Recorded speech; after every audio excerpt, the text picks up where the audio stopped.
Kami ang Nancy! Sa Jingle Magazine, tutong magkitara, sinimba mga Kasi ang last week ay isang band na tumutugtog para sa saya at karanasan. Nabuo kami nung ikalawang linggo ng school. Ito rin ang aming performance noon. Kaya tinawag kaming last week. Gusto namin tumugtog din sa mga lugar na kung saan mapakita namin ang aming mga talento. Naniniwala kami na mas magandang tumugtog para sa kasiyahan kaysa sa mabayaran. Kung tatanungin mo kami, naging inspirasyon namin na tumugtog yung mga OPM band katulad ng Eraserheads, extraordinary tugtugan. Pedicab, maligalig na tugtugan. Urban Dub, nakaibang tugtugan. cute na tugtugan. River Maya, nagbibigay inspirasyon sa tugtugan.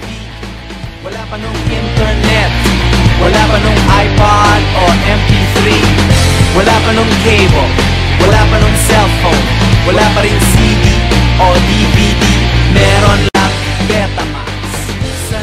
Kaya mahal namin ang OPM. Muli, kami